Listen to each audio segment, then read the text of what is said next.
Views expressed in this podcast are solely those of the participants. The hosts make no claim to be literary experts, and their opinions are exactly that, opinions. All creative works discussed or reviewed are the intellectual property of the creators of said stories and is being used under the fair use doctrine.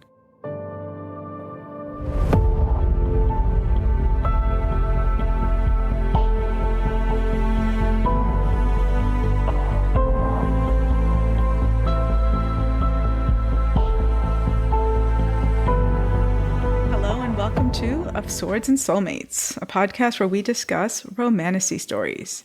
I'm one of your hosts, Mari, and with me I have Kelly. Hey, Kelly here. We also have Ashley. Hey guys, it's Ashley. We also have Jonathan. Oh, on the caboose, JP. What's good? All right. So today we are going to talk about the cinematic masterpiece that is the 1999 version of The Mummy, which is a movie, not a book. We did say we would be discussing movies occasionally.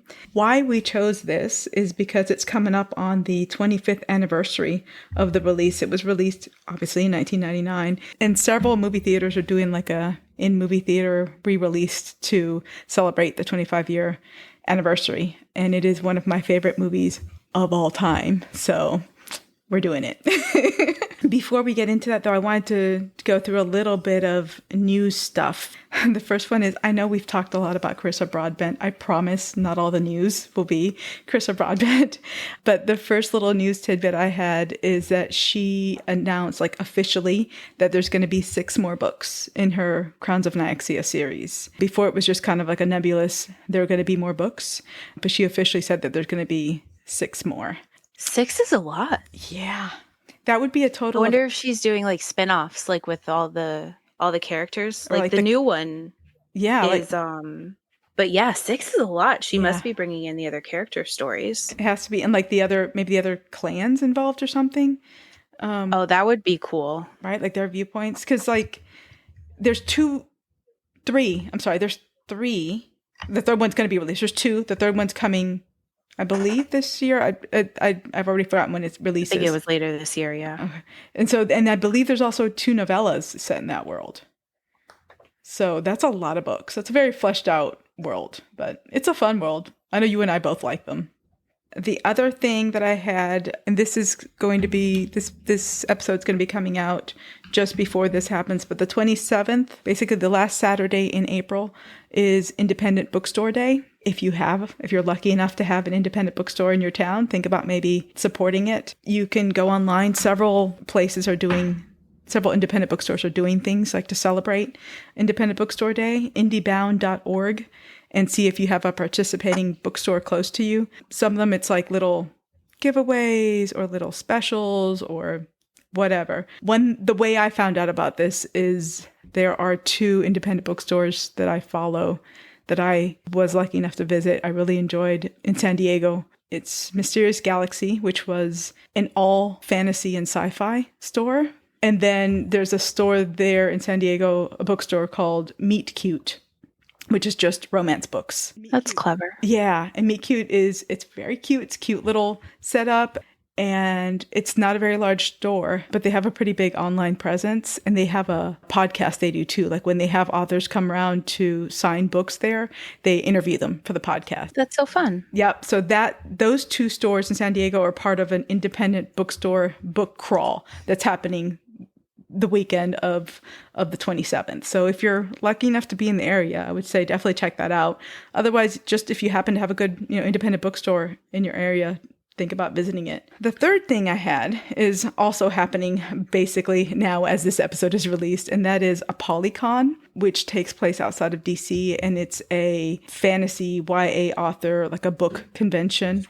On their website, they say a Polycon is an annual multi-day author event owned by Jennifer L. Armentrout, established in 2015, features authors who write YA and adult fiction, vendors, publishers, sponsors, and hosts over 1,000 readers each year in DC, in Washington, DC. Have you guys read any Jennifer Armentrout? No, but I want to. Same. She's got a cult following, like Sarah J. Maas and the rest of them. Yeah. She's high up there. Yep. What has she written?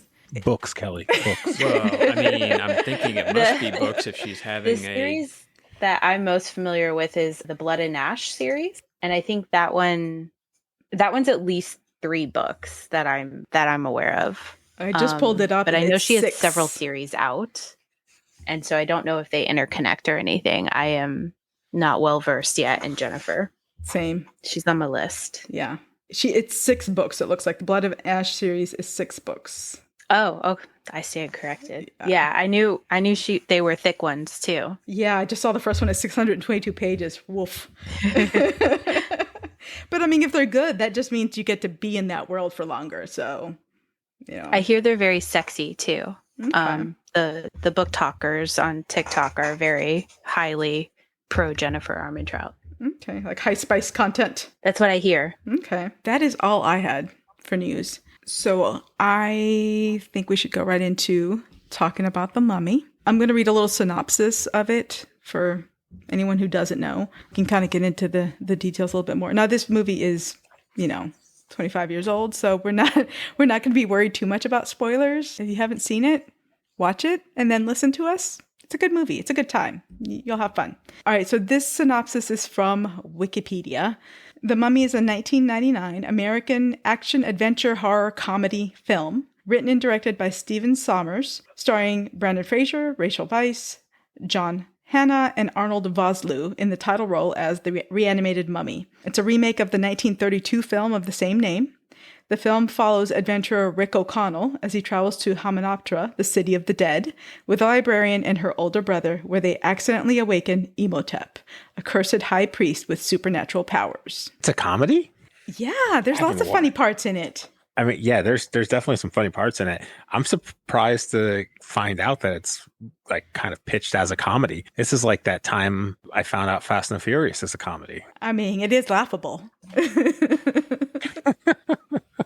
Yeah, I mean, I think it was pitched as a comedy because Brendan Fraser hadn't really established himself as an action movie person at this point, right? I think he had just done George of the Jungle. That's what got him this role, was George of the Jungle. Right, so people who were familiar with Brendan Fraser, if they knew the name, they knew him from things like Encino Man, George of the Jungle. And what's interesting is you have to remember, 1999 was a banner year for Brendan Fraser. He had 3 movies that came out that year. So prior to this one being released in the same year, he also had Blast from the Past, which was a comedy. Oh, yeah. So Brendan Fraser has been established as a comedy actor at this point. I think it's fair to say, like, he was a comedy actor, a physical comedy actor. Blast from the Past is a good one. I legit forgot about that. Yeah, an underrated Brendan Fraser movie for sure, because it also featured Christopher Walken. Yep. I feel like a majority of his body of work is probably underrated. 100%. Sure. Yeah, I agree. So Nothing stacks up to the Biodome. So I don't think the marketers at Universal Pictures really wanted to try and push this as anything other than a comedy or an adventure comedy because they knew Brendan Fraser really wasn't known for being an action star. Yeah, I mean, I know that he wasn't known for being an action star, but basically they wanted the Rick O'Connell character to be like an Errol Flynn kind of character. And so because he did George of the Jungle, they were like, oh, he could do this, and he's not really big yet, so he's going to be cheap, compared to like, apparently they wanted Tom Cruise to do this first one, which would have been horrible. I mean, they got him. Yeah, I mean, they got him eventually in the Tom Cruise The Mummy, which was horrible. Yeah. Oh. So yeah, it's a remake of the 1932, and remake I think is a loose word. It's not quite the same, obviously. No, I mean I think it's got some of the action and horror maybe of the original, and it's set around the same time frame, like in the 20s, right? Yeah, I mean the time frame is probably the same-ish, and the mummy priest being Imhotep and stuff like that, that's the same. The rest of it is not so much, because in the original 1932 film, the mummy and the priest come to England after they open the tomb. Was it England? I thought it was the U.S. I don't remember. I know it was not Egypt. I think it was England. Okay. It's been a while since I've seen that one. Have you guys seen it? The old one? It's black and white. I have not. It's short. It's classic. It's a classic old Universal monster movie. Yeah. It's like a mashup movie. It's like The Princess Bride. It's like all my favorite movies are like mashup movies, where it's just a little bit of like all these genres, stick it together, and if we do it just right, you get like this amazing mashup. I mean, 1999 was, probably one of the best years in modern cinema, right? I mean, you had so many movies come out in 1999 that were noteworthy. I mean, you had Star Wars Episode 1, you had The Sixth Sense, you had Austin Powers, you had The Matrix, Love The you Matrix. had The Mummy, you had Runaway Bride, you had The Blair Witch Project. That was 1999. Wow. Hot dog. You know, and there's a lot of other cult classics that came out in 1999, like Varsity Blues, which was a cult classic in the whole football thing. Then you had She's All That Office that came Space. out. Yeah, Office Space. Oh, yeah. You know, so there was a lot. One of Mari's favorites, Galaxy Quest. Yeah, and then I at the love end Galaxy of the year, Quest. you had Galaxy Quest. So The best Star Trek movie. The best of all the Star Trek movies. So, I mean, 1999 was just a huge year for movies. You had just so many good movies that year. Yeah, they were really kicking them out. Sleepy Hollow, Johnny Depp, Entrapment, Catherine Zeta-Jones, You also had Mystery Men, The Iron Giant. Ooh, I like Mystery Men. Bicentennial Man, Robin Williams. Yeah. And like we talked about last episode, you also had in 1999, The 13th Warrior. Oh. So yeah, 1999 was just all over the place for movies, as far as there was just good movies all over the place. It's a good year. You had to get it in. You had to get it in before the close of business. Right. Y2K. What? They didn't Release it know all, if 'cause we may the not world be was going to here. exist. Yeah. Stigmata. Yeah, The Mummy was a great movie in a year of great movies, Yeah. for sure. So, what do you guys think? General overall star rating? What would you give it? 3. Blasphemy. Oh, Wow. Well, I mean, you wound me. but it wasn't the cinematic work that was Stigmata.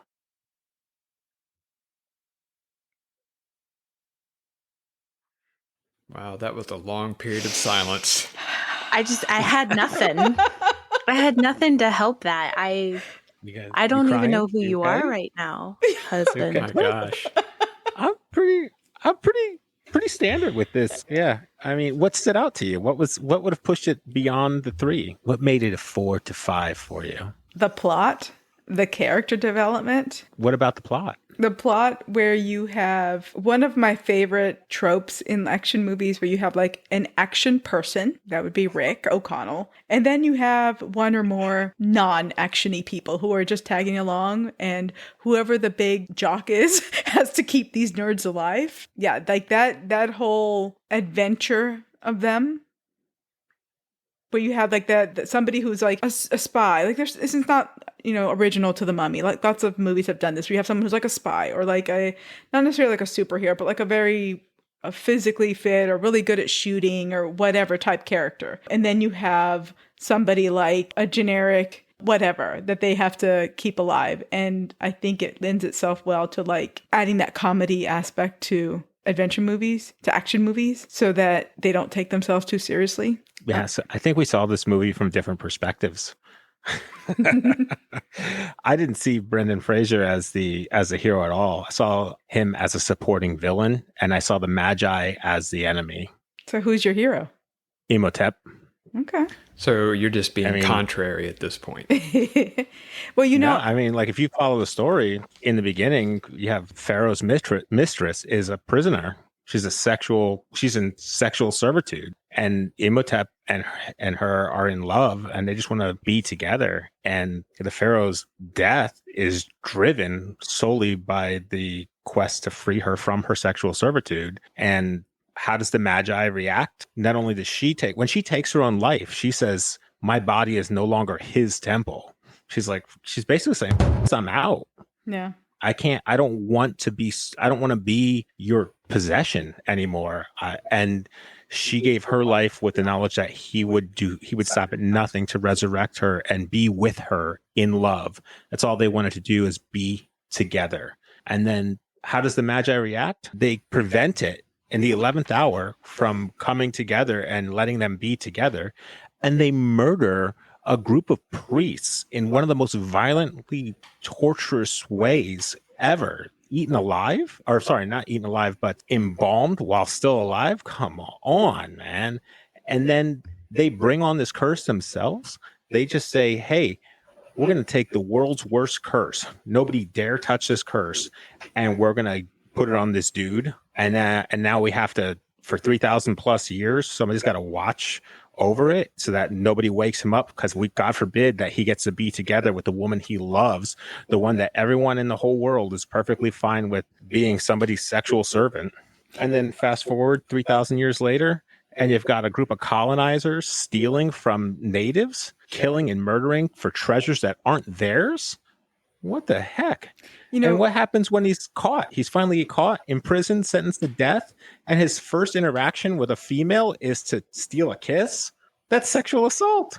And then he punches the dude in the face, my namesake, Jonathan. Punches Jonathan right in the nose for borrowing. Notice how the colonizers move the goal line to satisfy their story. We're borrowing this. We borrowed this. No, you stole it. You took history from somebody's grave. You're a terrible human being. And then what does she do? She barters by bribing a government official for his release so that they could enrich themselves. You know what's interesting? That kind of goes with that. The guy who played Imhotep, the actor Arnold Vosloo, he was like, okay, I'll play this. He wanted to play the character, but he wanted to play it completely straight. And his whole take on it was, from Imhotep's viewpoint, it's a Romeo and Juliet story. Yes. They were just in love. I mean, the whole world was against them. So why not just bounce? Right. They were. That's what he did. They weren't. Take off the makeup, put on a robe, and leave. And bounce. Just bounce. There's no technology. Pharaoh was probably not going to be able to track them down. How many people knew exactly what they looked like, especially all dolled up? Cut some hair, figure out some different makeup, go somewhere else, and bounce. Yeah. And what don't makes you kill think the that Pharaoh wasn't the on plan? the way out. Because they literally had knives ready at the go to stab the Pharaoh. Those things existed. They were part of decor. They were just like, it was like, you have throw pillows, they got swords. You couldn't get better. It's so fitting of swords and soulmates. Come on, they were soulmates meant to be together. They can used their be swords soulmates. They didn't have to kill other people in the process. There was some anger. You wouldn't kill your captors. I would kill captors. If somebody captured you, Ashley, I would do what I had to do. But would it be more important to kill the captor, or would it be more important to get away? It's always important. I think it's always more important to check your ego. When you have a bigger ego, like raining down on you, it's probably better to check up your own ego and curious. But you're in this catch-22. You're in this catch-22, right? Like you're not going to out negotiate the Pharaoh. So we don't know that wasn't their goal, that they weren't going to be picking up, leaving, running away that very night. And they were just busted by the Pharaoh and the Pharaoh's guard. And they had to do what they had to do to get away. It seems a little sketch to me. But it doesn't seem sketchy that she was a prisoner. He was a priest. He was a priest in his own right. He had some magic up his sleeve already. He could have bounced a lot sooner. They could have bounced separately a lot sooner. It sounds like you have context to explain that they could have left sooner. Have you guys seen any of the other movies? Have you guys seen any of the other movies, like the sequels and stuff? I have, yeah. I saw the second one. Because I'm trying. It's been a long time since I've seen the sequel, but I thought the overall story was that Anuk-Sun-Moon was just using Imhotep for immortality. Wasn't that what it ended up being? Kind of, but the second movie did a little bit of retconning and expanding the story. I mean, in The Mummy 2, essentially you have the retconning that, Evie turns out she was a reincarnation of Anuk-Sun-Moon's sister or whatever, and they used to, or not sister, or something like that, and they were fighting each other for the attention of the Pharaoh or something. I mean, so there was a little bit of retconning that went on with the second movie, but I mean, if we're looking just at the first movie, I kind of agree with Ashley. I mean, there was absolutely no reason to murder the Pharaoh and then definitely bring the wrath down of the Pharaoh's guards. I mean, just exit. That's all you had to do. Just run away. I think we could have tried a few more excuses first when he was like, "Who touched you?" Right? Because her paint is smudged on her shoulder, but it's just her shoulder. She could have been like, "I had an itch. I touched myself." It wasn't a sexy area. It was just her shoulder. Yeah. Sir, somebody bumped into me. Simmer down. You know, like it escalated very quickly for me. She could have Very easily distracted him. I brushed into the curtain. I laid down for 5 minutes. And I Stab, think she stab, did. stab, stab. She did cover for. She tried to sit back and cover for him. She's go and you get away, and then Yes. She could have pacified him in a very different way. But Pharaoh leapt into that. He said, "Imhotep, my best friend," like in disbelief. Like he already fingered him for the crime. No, At he that didn't. point, He didn't. Well, she was it's a in crime his of room, passion. wasn't she? No, she didn't turn around and say Imhotep, my priest, until he was right there, standing there holding the knife. So he didn't have any idea. I think a Slytherin will always empathize with the one who did just a little bit too much. I don't think he did too much. I think the Magi did too much. No, the Magi defended their king. That's law. And he defended his queen. She wasn't queen at the time. Is to him, to the priest. He defended the woman he loved. Is her life less valuable than the Pharaoh's? Her life wasn't on the line. Suddenly, I think Pharaoh is dead. Everyone's life is on the line in that moment. People were killed for less back then. I don't think it's an argument of one life being more than the other. I think it's just a matter of Imhotep and, to a degree, Anaxunamun decided to commit the murder. So they chose violence when they could have walked away or tried to walk away. Is servitude not violent? So an eye for an eye always? How many other women He had all the have women. in his... He could have had all the women. That, as you said, that was the time. He's evil. That's true evil right there. That is not what we were discussing at the moment, though. To get into the philosophy of the right and wrong of slavery or religion of that time is separate. Like if you put that piece aside, even though it is very greatly a factor, at any point, Anaxunamun and Imhotep could have just bounced. If it meant that much to them, what did they hope to gain by killing him? They were not going to get out Freedom. of that alive. Death? It's only the beginning. You don't kill the pharaoh without repercussion. And maybe they had reached their peak, sure, like they were done. That was it. We can't live through this. We can't endure this any longer. So let's Romeo and Juliet this and die together.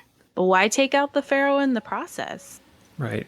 No, I mean, I think one of the things about the movie is I don't think it tries to explicitly make Imhotep out to be nothing but pure evil. I mean, he's a bad guy, but you sort of understand somewhat of the motivation, right? But at the same time, he's the bad guy.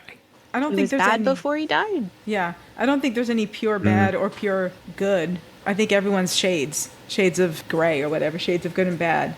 I don't think any one character is 100% bad. You understand, I think, why each of the characters feel they had to do what they did. Whether or not you agree with what they did, it's pretty well explained in the story why they felt they had to do it. You know what I mean? Right. I mean, I agree with that. I just stand on one side of the fence. That's fine. all. Yeah. You're allowed to be wrong. That's why I allow you guys to be wrong too. I have always loved Evie's, like the character of Evie. For the longest time, when we would do, was it Call of Cthulhu RPG games where you like make characters and stuff? Kelly would run them and they were set in the 1920s. I think every single one of the characters I did in those games for years was basically Evie. It was some version of Evelyn. Just because she was like in the 1920s, she's doing her best to like get into this Bainbridge Scholars thing, to show them she's, as good as they are. And it felt like a very, woman trying to break into the old guys club. And she was really smart, but then she also would like throw down with the best of them when it came to like, okay, I'm going to go out on a dig. Okay, I'm going to run away from this undead creature. Okay, I'm going to stand and fight. I'm going to win a camel race. Yeah. Yeah, I really like that character. And I have since the first time I watched the movie. Fell in love with the character and with the way Rachel Weisz portrays her. And I was going to say, I think this is when we all fell in love with Rachel Weisz.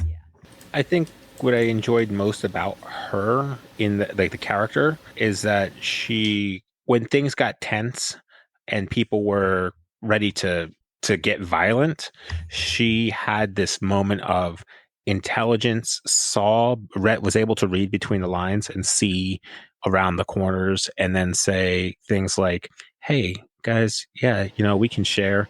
There are other places to dig, like hint, hint, we can go do this other thing. Her brain was her weapon. It made me, the only thing that I think the excitement, the thrill of the hunt blinded her a little bit when she was in the office with Jonathan and the director of the museum, and he intentionally sabotaged the map. I thought had she been more focused in that moment, she probably would have been like, hey, what are you doing? Stop that. Well, I mean, she had just gotten denied again from the Bainbridge Scholars, and she was like seeing her big opportunity to maybe get some of that field experience that they said is what she needed. So she had, her eyes definitely were on a target that wasn't what he was doing. For me, it's a 5-star movie, and I know that a huge part of that is nostalgia, but it's one of these movies that, like, I've watched, I couldn't even tell you how many times I watched it. I watch it at least once a year, if not multiple times a year.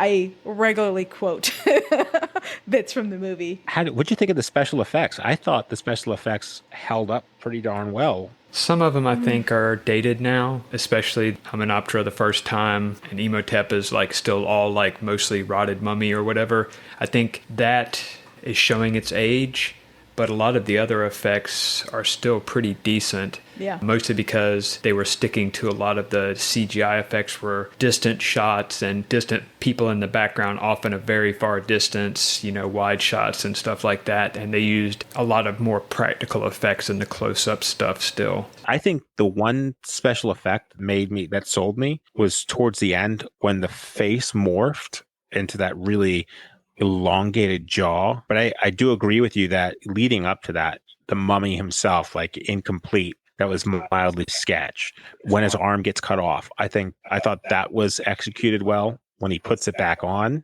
that looks kind of hokey. Overall, I think given the timeline, it held up really well. Yeah. I know that the story takes place in Egypt, but they did the filming in Marrakesh in Morocco. And I think they did a good job of incorporating a lot of like these really pretty, like wide desert scenes, like sweeping shots. And I think that helps because you're not just doing green screen stuff all the time. You're not just focused on that. You have like real scenery to kind of draw your eye. Yeah, I think the interesting thing to keep in mind too is that I don't think this movie was destined. They thought this movie was going to be a big summer blockbuster, right? Yeah. I kind of feel like this was a movie that they made not thinking it was going to be such a huge success, and especially not a kind of a recurring cult success, right? Do you think they didn't have plans for a sequel? I don't know that they did initially. Yeah, I don't think they did. I think that because it did so well, they ended up doing a sequel. I just looked it up. It was a budget of $80 million. And it grossed over 416.4 million worldwide. Yeah. And, looking at some tidbits, facts about the film, the home video, VHS and DVD sales, it was the best-selling VHS movie of 1999 and the second best-selling DVD after The Matrix. Wow. And that alone resulted in $1 billion in home video sales. So this movie was wildly successful at the box office, after the box office, etc. Kept making the money. Yep. Yeah. No, I mean, it was a different time too. I don't think we're going to we'll never get those follow-up sales. Everything is going to be how it's released, what did it do in the box office, and then direct to streaming. Right. And this movie resulted in the sequel. And then later on down the line, the third movie that didn't have Rachel Weisz in it, but you had the sequel, and then you had the spin-off with The Scorpion King. Talk about some bad CGI. Which, right, that was the movie that launched The Rock's film career. Yeah, because before that, I think he had just done a little bit of TV. I mean, and obviously wrestling. That's where I knew him from, was for wrestling, and then he did a teeny bit in Star Trek, and then the Scorpion King. I know he did sports ball. He did football, but that's not my jam. But I did like that spin-off. I like the Scorpion King. I didn't like the sequel. Well, the Scorpion King had a sequel, but then it also had 3 additional sort of direct-to-video sequels. Oh, wow. I didn't know there were so many. I did like, yeah, but I did like that. I thought he did a good job executing it. But I think it was mildly, like I could see like that comedic edge there. I don't know if I feel like he was better in the lead or if Brendan Fraser was better in the lead in those films, like that type of film. I think Brendan Fraser does the Errol Flynn style action star or action main character very well because he doesn't play it super serious. I think he does a good job of keeping it a certain level of levity that you have to have for that kind of movie to work. So how do you feel? How would you rate the fantasy of The Mummy? I thought the fantasy was pretty good. I mean, it has a fantasy. There's the idea of like, the people coming back to life. There's, a magic system, so to speak. Like there's a set of rules or spells or things that have to happen to bring back to life. There's consequences to magic, the plagues and the end of the world, etc. So, I mean, I thought the fantasy was fine. It wasn't like the biggest element, but I mean, it had to be there for the story to work. So is that like a 3? I would say that it's a 4 to me. It was not the most super interesting involved magic system, but you didn't get really hardcore into it either. But I mean, you had the undead bringing them back to life. You had the secret city that's, can only be seen when you're in the right spot with the sun hitting it or whatever. You had curses. There's enough fantasy to go around, I thought. Kelly, what'd you think? I think that as far as just the fantasy aspect, I think there was a lot of good fantasy elements that are pretty standard, undead, etc. There was a little bit of hand waving where the rules of the magic and stuff just benefited the plot more than being consistent. But it was for the sake of, making the story more interesting. I feel like it's definitely a solid 3 as far as the fantasy elements go. And I don't know a lot about Egyptian mythology. That's not something I know a ton about, but it seemed to pull from like what little I know about Egyptian mythology. So I kind of brought some little tidbits of that in, which was kind of interesting. Ash, what do you think? Fantasy level, it's a solid 4 for me. And I think it's on the higher end because without it, there's no story, right? Like if there wasn't the concept of resurrecting from the dead, the books themselves, being essentially spell books, make it something that's realistic to, reasonable to understand. Without that, you don't have a movie. So I think they did a good job, telling the story, bringing in the magic, making it something that's not so wildly unbelievable and complicated. I think that's why it appeals to so many people too. When we were talking about the numbers, I think it's just ultimately a fun and easy movie to watch. Yeah. It's not overwhelming. It's not overbearing. And it is a good mashup of adventure and comedy. It is funny. I burst out laughing several times when she has, the little tool and she talks about how they mummify, right? I said that line word for word. I probably haven't watched this movie in 5 years. They stick it up his nose, they scramble it about, and then they yank it out, right? And I did the motions with it. So yeah, solid 4 for me. It's like you said, not the most intricate magic system. They don't dive too deep into it, but without it, the movie itself wouldn't exist and it would be far less appealing. I agree. I think I would give it a 4 for the fantasy. I kind of like that they dug into all the plagues and then coming back to life, the Book of the Dead, like all this stuff I thought it was interesting. I thought the fantasy, solid 4 for me. How do you feel about the romance? Yeah, so what about romance?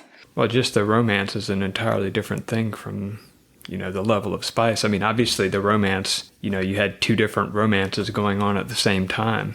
So there was definitely a lot of romance. You had the romance between Brendan Fraser's character and Rachel Weisz's character, and then the sort of romance between Imhotep and Anck-su-namun / Rachel Weisz. And both were, that was, the romantic element was pretty much integral to the plot. Do you think that there was any spice to complement the romance? Are you asking Kelly or just in general? In general, anyway. For me, in, like double Dutch. Yeah, for me, I think romance totally there. A very high romance to me because it's well-developed characters and it wasn't like an insta-love thing and it kind of developed over time. So romance, 5.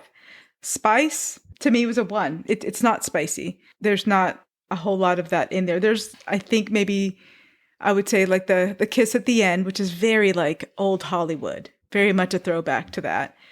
And I would say there's the scene where Evie, where Evelyn, after they jump to the river and they lose their clothes, and she's got to change into that black Bedouin outfit. And like Rick O'Connell sees her for the first time. Was it Jonathan Callahan is like, awfully tempting, was it? And Rick O'Connell's like, sees Evie and he's like, awfully tempting. I was like, okay. Those are my two spice moments. But it's not a spicy film at all, I don't think. I agree with you. I didn't think it was spicy, but I do think the romance elements existed. And I thought it was, I'd probably give it the same marks that you gave it, Mari, like a 4 for the romance and a 1 for the spice. How about you, Ash? Yeah, I agree. And it's funny that you point out, Mari, the scene, you know, where she changes and she's wearing the black and her hair is down and her face is half covered and it's all very mildly sensual. For me, it was when O'Connell comes out after looking like a barbarian being hanged, right? He cuts his hair and then everybody was like, oh, yeah, look at this dashing young man. He could be civilized. But yeah, no, there wasn't much spice. I don't think there was meant to be much spice to this. And I think if they had done any more, it would have felt a little bit more corny than it did. And like you said, I think it was all you got the impressions of, you know, the romance that was to come. You very clearly saw the passion that existed between the characters that were there. I thought it was very nice how Evie or Rick wanted to get to know Evie, you know, like when she's drinking and he's fairly sober. He knows she's 3 sheets to the wind and he's like, I get everyone else, but I don't get you. Like, why are you here? And as she goes through her speech, I might not be what everyone else is. I am a librarian. And that was something cool, right? Like she was passionate about what she was. She wanted more for herself. She wanted to learn. She saw her strength in learning. She knew things there that the scholars didn't know, right? She figured things out. In a way, you're right. In a way, that's very romantic. It's like the whole like dark academia, the romanticization of knowledge and the pursuit of knowledge. Like she was that through and through. She is, for me, you know, based off the stuff I've watched and read and whatnot, was early dark academia, like proto dark academia for me. Yeah.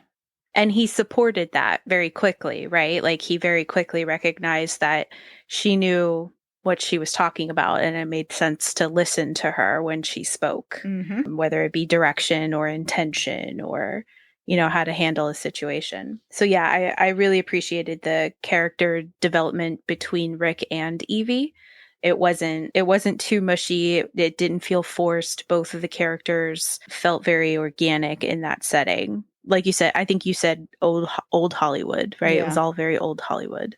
Yeah. I'm going to skip around a little bit from what we had maybe thought about talking about, just because it goes so much with the old Hollywood and with the idea of romance and everything. One thing that very much struck me this time watching it, which I don't know that I'd actually paid attention to before, was the music. The music in this movie, when you listen to it, is very old Hollywood. It's very like sweeping and romantic. And so I looked up, Kelly and I had recently been to one of these events where they play, it was a local symphony here, and they play music from different movies. And so you kind of get to appreciate them without the movie, and you still get like the feeling and the idea in your head. And I feel like the music in this evokes scenes. Like if I heard the music, I'm playing that movie in my head. So I looked up who did the music for the movie is Jerry Goldsmith. And he's actually, the reason it sounds so like old school, old Hollywood is he is from that era. He did the music to the Star Trek movies. He did the music to The Secret of Nim, Alien, Poltergeist, The Omen, Planet of the Apes, like the original Planet of the Apes. Oh, wow. Yeah, Mulan. Like he was born in like the 20s. He was born in the time that this movie takes place. And he died not long after the movie was released. Like he died in 2004. But yeah, like the music in this, I thought was very well done. It impressed me. Like I know we don't have a rating system for music because that doesn't really apply to books. But I definitely was really impressed by the music this time ago around watching it. I didn't really notice the music. I'm gonna be like Jurassic Park, I noticed the music. Star Wars, I noticed the music. This one, I didn't really notice it. And I don't know that that's a bad thing. It might have just merged with the story and the flow of the film so well that it was just naturally absorbed. That's old Hollywood, is that the music complements the film. It doesn't stand out from the film. John Williams, on the other hand, his music that he put into a lot of movies stood out from the film. It both complemented and stood out, and it became iconic. But if you ever think that, I always used to have this discussion with people if they said that the background music and score of a film aren't that big of a deal, why do we give an Oscar for that? Try watching a movie without it. It's a whole different experience if you try and watch a movie without the cinematic score. Some people have done as a joke, they'll take an infamous scene of a movie and switch it to a different score in the background, and it completely changes the movie or completely changes that scene. I mean, the classic example I've seen before is going to Star Wars, the moment in Return of the Jedi where Vader's shuttle lands. You can see they're all very anxious about it, and somebody replaced that tense John Williams background music with like a lighter comedy fare, and it completely changes the tone of that scene. Interesting. I agree. So one thing that does compare to when we do our little book reviews is cover of the book. And in this case, it would be like the official movie poster, how well we think it, portrays the movie or portrays the story or advertises, what the movie's about. And the official movie poster has Rick O'Connell in the front with like a rifle hanging off a rope, looking very action hero-y. And you have Evie's character, and you have some maybe Pharaoh's priest, and then Imhotep like in this shadow moon in a desert scene in the back. Thoughts? I like the nod to everybody's favorite British pilot. That's not the movie poster I remember. I remember it being the pyramids in the foreground and then the mummy sand face in the background, and that's it. None of the characters actually on the screen. It's funny. That's the one I remember too. But when I looked up the official movie release, the one that officially came with the movie was the one that had the actors on the front. It looks like there's quite a few versions out. Mm-hmm. The one with the dune and this desert and just the Imhotep sand face in the front feels very 1990s. I agree, but I think that one is like the teaser leading up to it, and then the other one is probably like it's been released and it's moving to DVD. Is there one that is a specific DVD cover? I'm not sure. If we were looking at both of them, the one with the sand face and the pyramids, so we're not really talking about pyramids in the movie, so that the relation's not there. But one of the iconic scenes is that face in the sand, even from the beginning of the movie. When O'Connell is being chased away from that battle and he's cornered, the face of the mummy appears in that sand. Mm-hmm. Rating it, you're right, it feels a little clip arty, but the other one, there's so many elements and shots from the movie, it's hard to not say that it's not relatable to the film. To me, the one with the actors on it feels more like a old-timey Hollywood movie. It feels more like the 1930s movies, like how they used to do movie posters. So it feels like a bit of a throwback that it is kind of a remake of that old movie. Ash, there's a thoughts? mashup version too. Yeah, I know. I'm down a rabbit hole trying to figure out what the movie poster was, what the DVD print might have been. And so now I feel more confused than when I started looking at what's quote unquote right. I think the two versions that we discussed at the beginning are both really very epically fantastic, right? For the movie. I think when you think ancient Egypt, you think pyramids, right? So the poster with the sand face with the pyramids, you're immediately going to reference with this movie, even though I don't even know that we see an actual pyramid in the movie. And then Jonathan's correct. It looks like the poster that Mari shared with our group, the one with all the actors and Imhotep in the background with the moon or the sun. I think at one point it was all of the actors and then the sand face in the background. Oh, wow. So I'm very confused as which came first, the chicken or the egg here. But I think they're both fantastic. And I did actually like Jonathan's point about our favorite drunk grandpa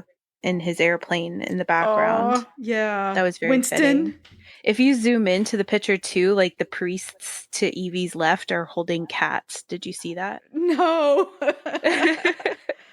They're just like, because we'll throw everything Imhotep in. We'll see is, what sticks. Is afraid of the cats. Yeah. So I was like zooming into that. I thought that was a nice touch. But yeah, I think very clearly like Brendan Fraser is, the action figure of the movie, and Evie is a very close partner to number one, if not number two, because that was 1999, right? Yeah. You don't see the brother, you don't see the scholars, you don't see a scarab beetle, which I thought for sure should make the cover. Mm-hmm. But you do get the Magi and the airplane, which was such a short part of the movie, but quite impactful. Yeah.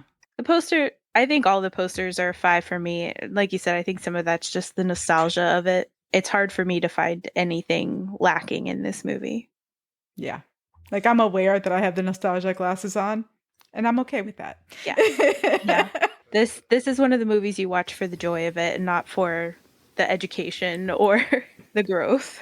I couldn't find anything that led me down any kind of rabbit hole as to who was responsible for designing, like who put together the official movie poster, the DVD cover, none of that. So I have no artist to credit, unfortunately.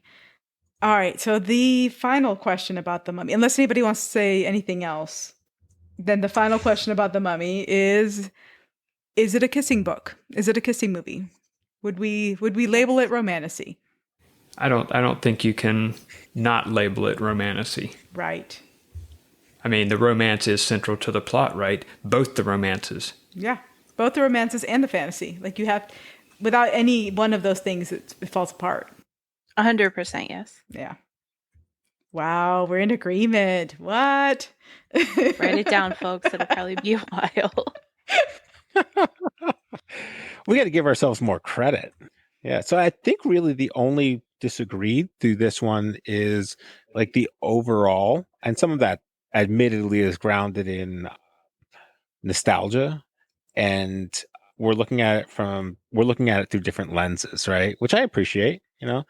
I like to maybe look into the white space of this film, just, and maybe it is a bit of a contrarian perspective, but I think it serves the purpose well. We're gonna have to move on from the 3-star rating you gave this. You have me, you still have me shooketh on that one. I'm flabbergasted. So, moving on from the Mummy, one little segment that we're gonna start adding is a bit of a rapid fire question segment where we will have a movie or a book, like something fairly popular and well known, and we will decide, just rapid fire discussion without any other in-depth review, whether or not we think it's a kissing book, whether or not it's romantasy. And if you would like to submit, a suggestion for us on that, reach out to us on Instagram at Of Swords and Soulmates or on Facebook and give us suggestions, and we can do this every episode. What we've come up with for today is The Hunger Games. Do we think The Hunger Game is a kissing book? So we're talking about the book and not the movie, right? Although they're pretty similar. Yeah, from what I remember, they were pretty similar. It's been a while since I've read them, but yeah, they were pretty well aligned. So I'm gonna go ahead and say I don't think it's a kissing book. I don't think it is either, because I think unless you say that Katniss's love for her sister, because she obviously steps up and volunteers as tribute because she doesn't want her sister to go. But other than that, there's no romantic element of her relationship with any of the other characters that would have made a difference. I think some of the characters followed her. Like, from what I'm remembering, Peta's character was very enamored of her. I don't know that he would have done what he did if he didn't love her. But I think overall, her story didn't necessarily need a romance in there. I think everything would have and could have still happened without the romance. So I would say no. Ash, what do you think? I'm digging deep, guys. I'm digging deep to separate the books and the movies. I'm trying to be objective about it because I think this series changed my perspective of, YA and fantasy. And I think it broke my heart a little bit. Mm. So I'm digging deep, and objectively, in terms of romance, like very specific romance, this is not a kissing book, especially book one. Yeah. I think is not a kissing book. I think this is I think it's very young adult. I think Suzanne Collins stayed very true, to the ages of the characters in the book. I think Kelly's point was extremely valid. There is something to be said about familial love. And I think there's also something very much to be said about community and the love of friendship, because a lot of things develop from those perspectives. But from like straight on romance, no, it is not a kissing book. I mean, it's a very good story. I remember really enjoying the book and the movie and really getting into it. It's a good story. I just don't feel that romance is an integral part of it. Yeah. I mean, that's not dinging not the the Down story. goes the Hunger Games. All right. That's our take on it. Once again, if you would like to suggest a book or a movie for us to do a rapid fire discussion of whether or not it's a kissing book, reach out to us on Instagram or Facebook with suggestions. We are looking forward to having a fun time, delving into more of stories and books out there, and hope that you enjoy coming along for the ride with us. For the next episode, we will be reviewing The Liar's Crown by Abigail Owen. That is part of the Dominion series. It's book one of the Dominion trilogy. Get to reading if you'd like to have it read before you listen to our next episode, or just listen to us and then decide if you want to read it or not. Thanks for listening to Of Swords and Soulmates. Before we go, make sure to check out the show notes, rate and review us on your podcast app of choice, and follow us on Instagram at Of Swords and Soulmates, or join our Facebook page, Of Swords and Soulmates. If you'd like to read along with us as we prepare for new episodes, you can also follow us on Goodreads at Of Swords and Soulmates. There's a running theme here. We hope you'll join us in 2 weeks for our next episode. Bye, guys. Bye, guys. See you later.